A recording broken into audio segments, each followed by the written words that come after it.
When the Gupta brothers arrived in South Africa in the late 1990s, few imagined that in less than 2 decades, their names would be associated with one of the biggest corruption and looting scandals the country had ever seen. There were 3 of them: Ajay, Atul, and Rajesh, from Sarapur, an Indian city without great luxuries, but with an innate instinct for business and, above all, for getting close to those in power. They arrived under the guise of simple businessmen willing to invest in the land of gold and diamonds. But behind that facade, they were beginning to weave a web of influence that, over time, would enter ministers, senior officials, and even the president of South Africa himself.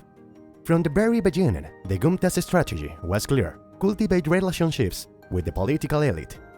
They understood that in a country where the wounds of apartheid were still around and where economic reconstruction required foreign investment, they could present themselves as perfect allies. They started with technology and media companies, but soon realized that the real goldmine lay not in selling products or service, but in obtaining state contracts and multi-million-dollar concessions in exchange for favors, gifts, and promise.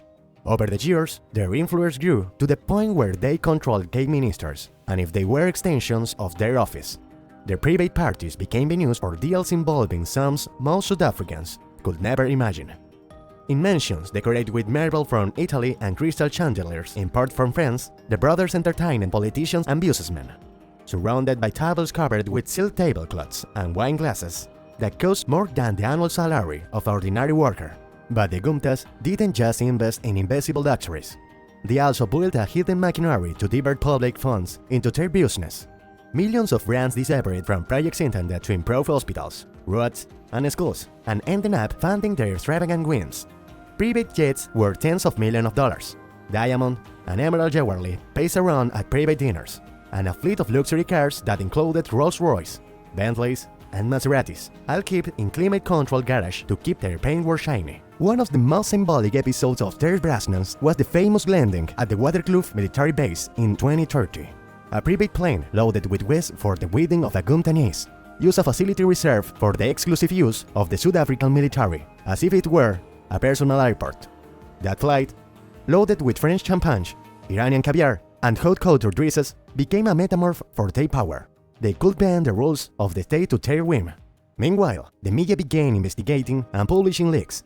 Documents revealed how Gupta-controlled companies received contracts without biddings, how ministers were appointed or dismissed on their recommendations, and how millions of dollars were transferred to accounts in Dubai and India. The revelations uncovered a network so extensive that a term was coined to describe it: state capture. The family hadn't just plundered resources, it had taken control of institutions. Meanwhile, their private life seemed like something out of a fairy tale of excess. They host celebrations in 7-star hotels, with fireworks that lit up the sky for hours, and banquets with Chef Brown in from Paris, Tokyo, and New York. On one occasion, a witness recounted that the dessert at one of their parties wasn't a simple cake, but a chocolate sculpture over 2 meters tall, covered in edible gold leaf. On another occasion, they hired a famous musical group to play exclusively for their friends for a night that cost over $1 million. The Guptas understood the power of ostentation. Every jewel, every car, every property also conveys a message. Their mansion in the exclusive Saxon Wold neighborhood was a symbol of dominance, with gardens inspired by Mughal palace, marble fountains, and heated pool with Italian mosaics, and a dining room capable of hosting more than 15 guests. The walls were adorned with artwork valued in the millions, and Persian rugs covered every corner. But while they accumulated wealth, unemployment, inequality, and social frustration grew in South Africa. Projects that were supposed to improve the life of millions of people were abandoned or left unfinished, because the money had been diverted. Hospitals lacked equipment, schools lacked desks, roads turned into mud traps every rainy season. The contrast between the opulence of the Gupta dynasty and the precariousness of the poorest communities became an open wound in the national conscience. Like and share this video with anyone you think needs to know this fact. International investigations were not long in coming. European banks and authorities in several countries began tracing the flow of money, uncovering properties and accounts in the name of frontmen. as well as shell companies used to launder funds. Despite the mounting evidence, the Guptas reminded public with smiles and declarations of innocence, claiming they were victims of a political campaign. Finally, social and judicial pressure reached a point of no return. President Jacob Zuma, considered the most powerful ally, found himself cornered and eventually resigned. By then, the Guptas had already left South Africa, moving to Dubai, where they continued to live in luxury. Their residence there, with views of the Burj Khalifa and private access to artificial beaches, were proof of the immense plunder.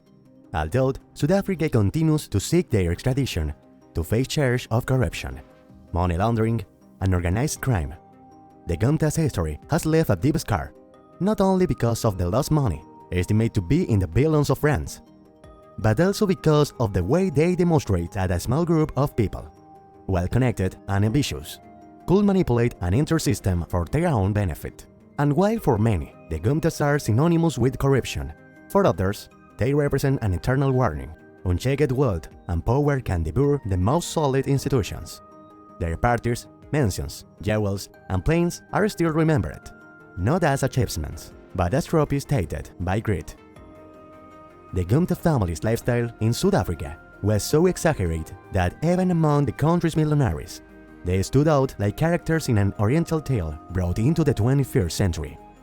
Every day seemed a display of economic power and disregard for austerity. Their fleet of vehicles was just a sample: Rolls-Royce Phantoms with white leather interiors imported from Italy, Bentley Continentals with walnut inlays, Maseratis that roared like beasts on avenues of Johannesburg.